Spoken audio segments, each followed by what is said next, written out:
Hi everyone, and welcome back to another video. Before we begin, take a second and think about this. Have you ever been in a room full of people and still felt like you were somewhere else entirely? Not sad, not scared, just not fully there. Like your body showed up, but your mind quietly stayed behind. If that feeling is familiar, this video might explain why.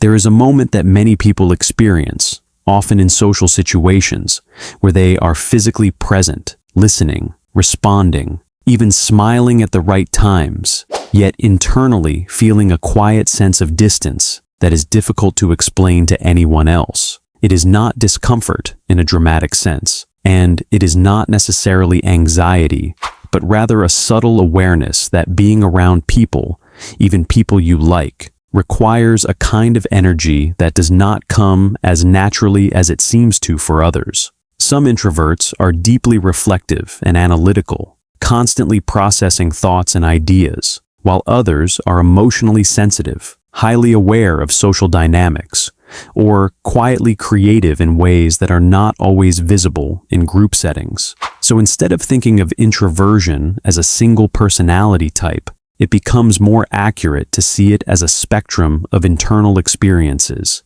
each shaped by different psychological patterns, habits, and ways of interacting with the world. And once you start to recognize these patterns, you begin to see that introversion is not a limitation, but a different way of experiencing life, one that is often quieter on the surface, but much deeper underneath. So in this video, we are going to talk about the 5 types of introverts, and make sure you don't miss the 4th type, because it is one of the rarest types in today's world. So now, let's begin. Number 1, the thinking introvert, the one who lives in their mind. The thinking introvert is often not defined by social anxiety or discomfort, but by a deep internal world that feels more engaging, more stimulating, and more meaningful than most external interactions. This type of introvert spends a significant amount of time reflecting, analyzing, imagining, and connecting ideas, often turning simple moments into complex internal conversations that continue long after the moment has passed. However, this constant internal activity can sometimes lead to overthinking, where the mind continues to analyze situations long after they have ended, creating loops of thought that are difficult to turn off. Despite this, their depth of thought allows them to see patterns, connections, and perspectives that others might overlook, making their understanding of the world more nuanced, even if it is not always expressed outwardly. Number 2, the social introvert, the one who chooses their energy carefully. The social introvert is often misunderstood because they do not necessarily avoid people, but instead approach social interaction with a level of selectivity that prioritizes quality over quantity.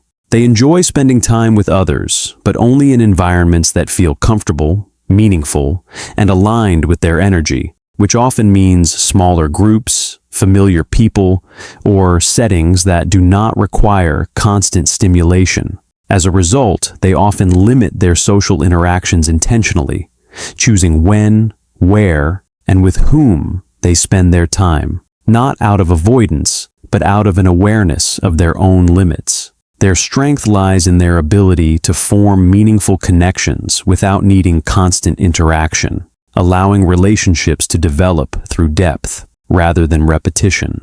Number 3, the anxious introvert, the one who feels socially overaware.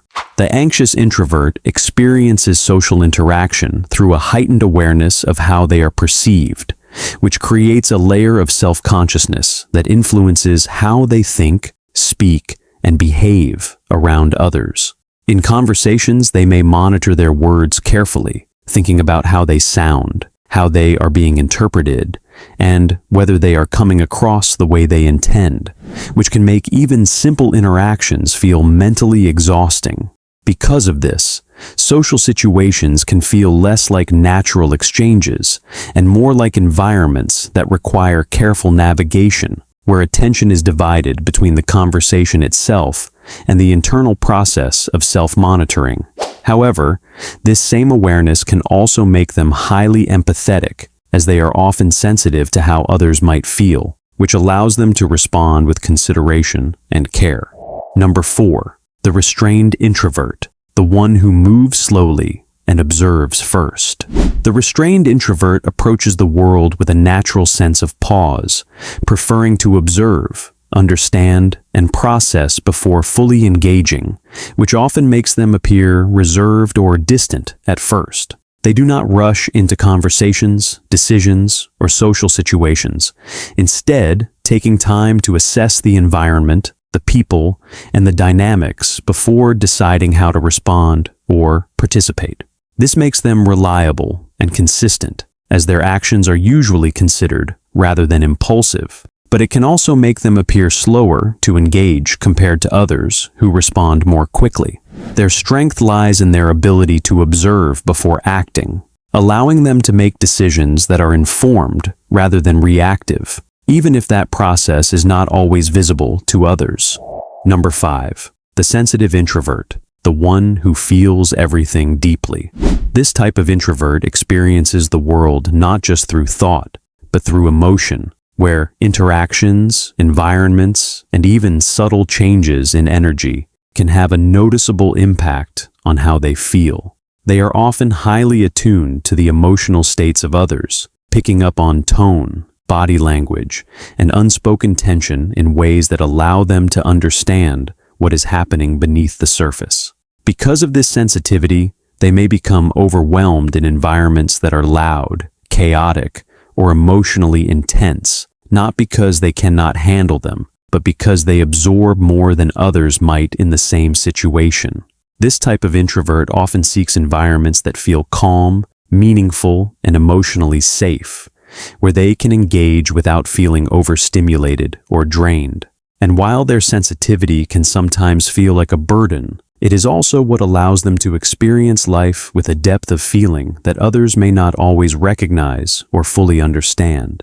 While these 5 types provide a way to understand different patterns of introversion, it is important to recognize that most people do not fit perfectly into a single category, because personality is shaped by multiple factors that interact over time.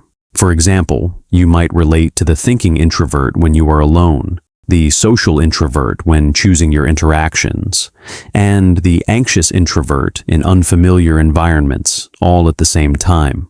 This does not mean the categories are inaccurate, but rather that they represent tendencies rather than fixed identities, allowing for flexibility in how introversion is experienced.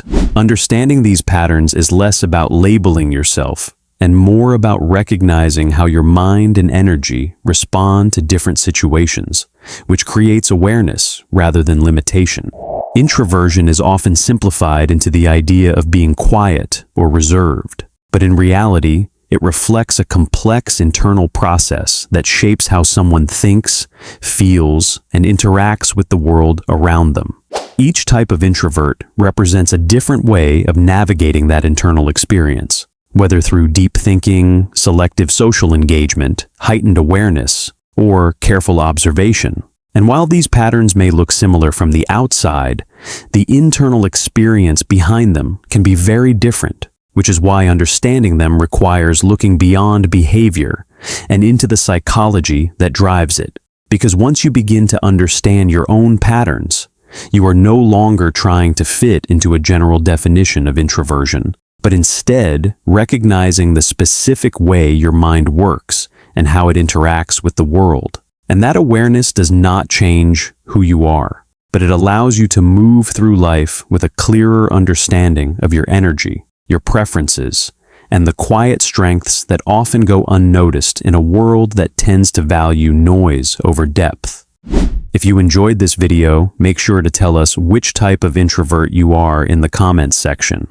And if none of these types relate to you, then maybe you're an ambivert or an extrovert. Thanks for watching, and I'll see you in the next video.